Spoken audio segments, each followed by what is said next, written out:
Зөрчлийн бүртгэл мэдээллийн нэгдсэн сан. Монгол улсад зөрчил шалган шийдвэрлэх ажиллагаа өргөжин тэлж, байгууллага хоорондын мэдээлэл солилцоог нийгмөр, ил тод, нэгдмэл их сурвалжид төвлөрүүлэх шаардлага бодит нөхцлөөс урган гарсан. Энэ хэрэгцээ шаардлага тулгуурлан зөрчлийн бүртгэл мэдээллийн нэгдсэн сан системийг үе шаттайгаар хөгжүүлж, улсын хэмжээнд нэвтрүүлэхэд бэлэн болоод байна. Монгол улсад 2017 оноос зөрчлийн тухай хууль, зөрчил шалган шийдвэрлэх тухай хууль хүчин төгөлдөр хэрэгжиж эхэлснээр 30 гаруй эрх бүхий байгууллагын 10,000 орчим эрх бүхий албан тушаалтан зөрчил шалган шийдвэрлэх ажиллагааг явуулж эхэлсэн. Өнөөдрийн байдлаар 65 чиг үүргийн 1102 байгууллагын 13,000 орчим эрх бүхий албан тушаалтан жилд 4 сая орчим зөрчил шалгах, шийдвэрлэх ажиллагааг гүйцэтгэж байна. Цаашлаад зөрчил шалгадаг байгууллагуудын дийлэнх нь бүртгэлийн нэгдсэн системгүй цөөн байгууллага өөр өөрийн өгөгдлийн сан дотоод систем ашигладаг байсан ч байгууллага хоорондын уялдаа холбоо, мэдээлэл солилцоо хангалтгүй. Улсын хэмжээнд нэг их сурвалжтай бодиттой статистик тайлан бүрдүүлэхэд хүндрэлтэй нөхцөл байдалтай байв. Прокурорын байгууллага нь зөрчлийн тухай хууль, зөрчил шалган шийдвэрлэх тухай хууль, гэмт хэрэг зөрчлөөс урьдчилан сэргийлэх тухай хууль, прокурорын тухай хууль болон холбогдох хууль тогтоомжинд заасны дагуу эрх бүхий албан тушаалтнуудын зөрчлийн хэрэг бүртгэх ажиллагаа хуульд нийцэж байгаа эсэхэд хяналт тавих чиг үүргийг хэрэгжүүлж, улсын хэмжээнд зөрчлийн статистикийн үйл ажиллагаа эрхлэн түүний нэгдмэл байдлыг ханган ажиллаж байна. Монгол Улсын хурлын хууль зүйн байнгын хорооны 2019 оны тэг 7 дугаартай гэмт хэрэг зөрчлөөс урьдчилан сэргийлэх тухай хууль батлагдсантай холбогдуулан авах зарим арга хэмжээний тухай тогтоолоор зөрчил шалган шийдвэрлэх, хяналт тавих байгууллагуудын гомдол мэдээлэл, зөрчлийн хэргийн шийдвэрлэлт, прокурорын хяналт, шийдвэр гүйцэтгэх ажиллагаа, зөрчил хянан шийдвэрлсэн шүүхийн мэдээллийг төвлөрүүлж, харилцан мэдээлэл солилцох дундын нэгдсэн санг бий болгохоор шийдвэрлсэн. Зөрчлийн бүртгэл мэдээллийн нэгдсэн сан зөвхөн бүртгэл хийх систем биш, нэгдсэн сангаар дамжин зөрчлийн хууль тогтоомжийн хэрэгжил бодитоор хангагдаж хүний эрх хамгаалагдах ёстой. Тиймээс системийн өвдөл, логик, хяналтын урсгалыг зөрчил шалгах ажиллагааны бүх үе шатаа нийцүүлэх хууль заасны дагуу зөв тусах нь бидний хувьд бол хамгийн чухал ажлын нэг байсан. Энэхүү шийдвэрийн хүрээнд 2020 онд хууль зүй, дотоод эргийн яамны төрийн нарийн бичгийн дараагаар ахлуулсан 31 эрх бүхий байгууллагын төлөөлөлтөй ажлын хэсэг байгуулагдаж, зөрчлийн бүртгэл мэдээллийн цахим санг бий болгох асуудлыг судалж, санал боловсруулах ажлыг зохион байгуулсан. 2019 онд Монгол Улсын их хурлаас гэмт хэрэг зөрчлөөс урьдчилан сэргийлэх тухай хуулийг шинжилэн баталсан. За үүнтэй холбогдуулаад хууль зүйн байнгын хорооноос 2019 оны 07 гэдэг энэ тогтоолыг бол баталж гаргасан байна. За энэ тогтоолоор бол энэ зөрчин шалган шийдвэрлэх ажиллагааг явуулж байгаа эрх бүхий байгууллага, түүнд хяналт тавьж байгаа прокурорын байгууллагуудын нэгдсэн системийг бол харилцан уялдаатай нэгдсэн системийг бүрдүүлэх хэрэгцээ орчныг нэгдүгürt бүрдүүлье. Хоёрдугаарт бол энэ системийг бий болгоё гэсэн юм чиглэлийг бол Монгол Улсын засгийн газарт өгсөн байна. За үүний дагуу бол энэ 2025 оны 7 дугаар сарын 9-ний өдөр зөрчин шалган шийдвэрлэх тухай хууль нэмэлт өөрчлөлт оруулах энэ хуулийн төслөөр бол энэ зөрчин шалган шийдвэрлэхтэй холбоотой энэ нэгдсэн системийг бол эрх зүйн орчныг нь бүрдүүлж өгсөн. За үүнтэй уялдуулаад мөн адилхан энэ зөрчлийн шийдвэрийн хуудсыг бас цахим хэлбэрээр юм явуулж болох ийм эрх зүйн орчнуудыг бол бүрдүүлээд ингээд цахим ийм системд бол үндсэндээ бол шилжих энэ эрх зүйн орчныг бол бий болгоод байгаа юм. Түүнчлэн шаардлагатай мэдээллийн технологийн дэд бүтц програм хангамжийг бүтээх үйл ажиллагаанд Германы олон улсын хамтын ажиллагааны нийгэмлэгийн Just Transition-ыг хэрэгжүүлэхэд эрх зүйн зөвлөгөө өгөх ба шүүх эрх мэдлийн байгууллагуудын чадварыг сайжруулах төслийн зөвлөх баг ерөнхий удирдлагаар хангаж хамтран ажилласан. За Германы олон улсын хамтын ажиллагааны нийгэмлэгийн хуулийн төсөл буюу манай байгууллага нь 1995 оноос хойш Монгол улсын хууль эрх зүйн салбарт үйл ажиллагаа явуулж байна. За шүүх эрх мэдлийн байгууллагуудын үйл ажиллагааг сайжруулахад бол цахимжуулалт нэлээд том байр суурь эзэлдэг. Цахимжуулахын чиглэлээр бол манай байгууллагын хувьд бол 2011 оноос хойш Монгол улсын шүүх эрх мэдлийн байгууллагуудтай хамтран ажиллаж байгаа. 2011 онд улсын ерөнхий прокурорын газар мөн одоо манай хуулийн төсөл хамтраад прокурорын байгууллагын үйл ажиллагааны мониторингийн системийг нэвтрүүлсэн байгаа. Энэ системийг нэвтрүүлэхийн тулд бид Герман улсын Бавар мужийн хууль зүйн яам прокурорын байгууллагууд хэрэглэгддэг системээс олж санаа авч хийсэн байгаа. За үүнээс хойш 2021 оны 4 сард хууль зүйн дотоод хэргийн яамнаас зөрчлийн бүртгэл мэдээллийн нэгдсэн системийг хамтран байгуулъя гэдэг энэ саналыг тавьсан. Бид бүхэн энэ саналыг хүлээж аваад одоо үйл ажиллагаанд ороод үндсэндээ энэ системийг бол маш олон байгууллагуудын оролцоотойгоор бол хийж дуусгаад одоо хүлээлгэн өгч байна. Энэ өнгөрсөн хугацаанд бол 3-4 жил одоо энэ системтэйгээр бол бид нэр ажиллаа. Системийн маань гол онцлог юу гэхээр зөрчлийн хэрэг бүртгэлийг одоо шийдвэрлэх ажиллагаанд оролцдог 60 гаруй байгууллагын 13,000 орчим одоо эрх бүхий албан тушаалтнууд энэ системд нэгдсэн байдлаар одоо ажиллах тэр болцоо бүрдэж байгаа юм. За энэ систем нэвтэрснээр эрх бүхий бүх байгууллагууд нэгдсэн нэг системд хамрагдж байгаа учраас эндээс бол хуудийг нэг мөр хэрэглэх, иргэдийн эрхийг хангах, дээр нь зөрчлийн хэргийг бол хурдан шуурхай шийдвэрлэх энэ боломжууд үүснэ гэж бид үзэж байгаа.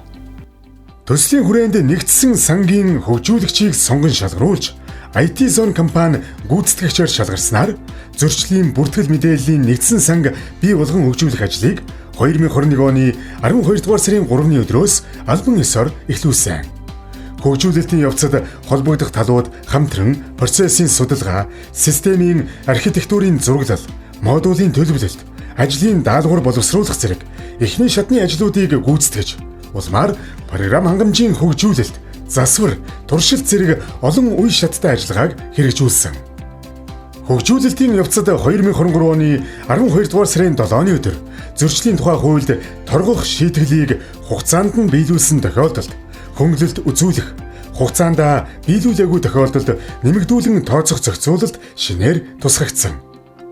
Үүнтэй уялдан улсын ерөнхий прокурор, хууль зүй, дотоод хэргийн сайдын 2024 оны 3 дугаар сарын 13-ны өдрийн хамтарсан тушаалаар холбогдох аргачлал, журам батлагдсан.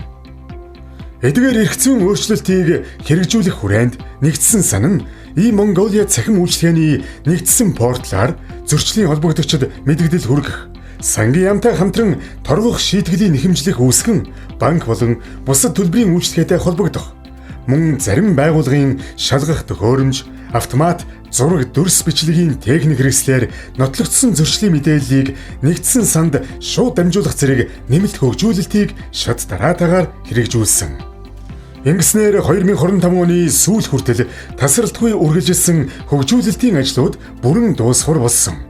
Нэгдсэн санг хэрэглээнд нэвтрүүлэх бэлтгэл ажлын хүрээнд улсын ерөнхий прокурорын газар нь гүйцэтгэгч IT Zone компанитай хамтран Германы олон улсын хамтын ажиллагааны нийгэмлэгийн төслийн дэмжлэгтэйгээр хэрэглэгчийн бэлтгэл, сургалт, туршилтын нэвтрүүлэлтийн цогц ажлуудыг зохион байгуулсан. 2025 оны 7 дугаар сарын 9-ний өдөр батлагдсан зөрчил шалган шийдвэрлэх тухай хуульд нэмэлт өөрчлөлт оруулах тухай хуулиар зөрчлийн бүртгэл мэдээллийн нэгдсэн сантай холбоотой мөн замын хөдөлгөөний аюулгүй байдлын тухай хууль зөрчих зөрчлийг илрүүлэх, шийдвэрлэх ажиллагааг автоматжуулсан системээр гүйцэтгэх зохицуултууд шинээр тусгагдж 2026 оны 1-р сарын 1-ний өдрөөс эхлэн дагаж мөрдөхөөр хуульчлагдсан.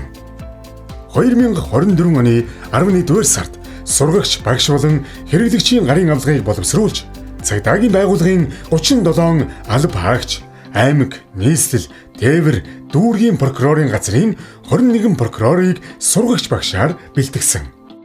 Улмаар 2024 оны 12 дугаар сараас 2025 оны 6 дугаар сар хүртэл 21 аймаг, 3 сумдад газар дээр нь сургалт явуулсан.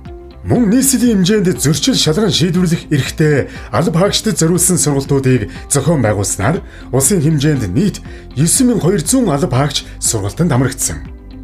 Хөгжүүлэлтийн явцад 2024 оноос эхлэн холбогдох байгууллагуудын эрх бүхий алба хаагч, мөн прокурорууд зэрэг нийт 9200 орчим хэрэглэгчид үе шаттайгаар хандлтын эрх олгож, туршилтаар нэвтрүүлсэн. Харин 2025 оны 12 дугаар сард үлдсэн хэрэглэгчдэд эрх олгосноор нийт хэрэглэгч нэгдсэн сан хэрэгжүүлэхэд бүрэн бэлэн болсон. За Монгол Улсын хууль зүйн яам, Монгол Улсын прокурорын ерөнхий газрын санаачлан хэрэгжүүлж байгаа Германы хамтын нийгмийн санхүүжилттэй Монгол Улсын нэгдсэн зөрчлийн системийг байгуулахын хүү томоохон ажилд манай компани шалгараад гүйцэтгэгчээр нь ажилласан байгаа. За тэгэхээр энэ хүү зөрчлийнхөө онцлогоос та бүхэнд хуваалцъя. За ер нь бол манай компанийн хувьд нэлээд томоохон системүүдийг хэрэгжүүлж байсан туршлагатай. Тухайлбал улсын бүртгэлийн ерөнхий газрын төрөнгийн систем, нийгмийн даатгалын ерөнхий газрын систем, за хөдөлთა хөгжлийн банкны документ менежмент систем, Монгол шуудан компани үйл ажиллагааны систем гэх мэтээр. Тэгэхээр энэ системүүдтэй харьцуулахад энэ төрлийн гол онцлог нь гэвэл нийгмийн хэв журмыг хамарсан маш том хуулийг автоматжуулах, бүртгэлийн нэгдсэн том системийг байгуулах ийм гол том онцлогтой байсан. Ер нь бол програм хангамжийг хөгжүүлэхэд хоёр үндсэн үйл ажиллагаа явагддаг. Нэгдүгээрт нь тухайн салбараа ойлгох, тухайн хөгжүүлж байгаа системийнхаа онцлогийг судлах гэдэг том ажил байдаг. Тэгэхээр энэ хүрээндээ бид нар бол зөрчлийн маш том хуулийг ойлгож бүрэн автоматжуулах ийм том сорилттой тулгарсан. Тэгэхээр энэ хүү системийг ашиглах 65 чигүүргийн 1100 орчим байгууллагын эрх бүхий албан тушаалтнууд үндсэндээ систем дээр ажиллаад эхлэх юм бол яг л зөрчлийн хуулийг нэг мөрөө ойлгосон зөв үйл ажиллагаа явуулах ийм бүрэн боломжтой байхаар хөгжүүлэгдсэн. За хоёр дахь нь бол ер нь бол зөрчлийн систем маань өөрөө цаашдаа зөрчлийн хууль маань бол мэдээж байнга шинжлэхдээ өөрчлөлтөд явах нь тодорхой. Ер нь зөрчлийг бид нар хэрэгжүүлээд явж явах хугацаанд бас нэлээдгүй өөрчлөлт орсон. Тэгэхээр энэ онцлогийг нь хараад анхнаасаа технологийн сонголтоо тухайн системийг хялбархан өөрчилж болдог байхаар ийм технологиг сонгож хөгжүүлсэн байгаа. Тэгэхээр цаашдаа бол энэ систем бол яг хуулийнхаа амьдраад явах хугацаанд өөрчлөлтөөр шинжлэхдээ явах бүрэн боломжтой ийм систем ээ. За хоёр дахь том бас нэг онцлог нь гэвэл зөрчлийн том хуулийг хэрэгжүүлэхээс гадна зөрчилтэй холбоотой нийгмийн хэв журамтай холбоотой бүхий л статистик мэдээ тайлан энэ системээс гарна. Бид нар бол зөрчлийн хүрээнд 30 орчим томоохон тайлангуудыг хөгжүүлж дуусгасан байгаа. IT-Zone компани хөгжүүлэлтийн ажлыг дуусгасантай холбогдуулан хууль зүй дотоод иргэн сайдын 2025 оны 11-р сарын 28-ны өдрийн 136 дугаар тушаалаар байгуулагдсан 19 байгууллагын 34 төлөөлөөс бүрдсэн ажлын хэсэг нэгдсэн сангийн мэдээллийн аюулгүй байдал, нууцлал, програм хангамжийн чанар, хэрэглэгч байгууллагуудын шаардлагад нийцлийг шалган гаргасан зөвлөмж, дүгнэлтийн үндсэн дээр нэгдсэн санг ашиглалтанд хүлээн авах шийдвэрийг гаргасан. Иймэрхүү өнгөрсөн хугацаанд эрх зүйн өөрчлөлт, зохион байгуулалт, хөгжүүлэлтийг үе шаттайгаар хэрэгжүүлсэн төслийн үр дүнд зөрчлийн бүртгэл мэдээллийн нэгдсэн сан нь 2026 оны 1-р сарын 1-ний өдрөөс Монгол Улсын хэмжээнд хэрэглээнд нэвтэрч хуулийн хэрэгжилт дижитал хэлбэрт шилжлээ. Зөрчлийн бүртгэл мэдээллийн нэгдсэн сан.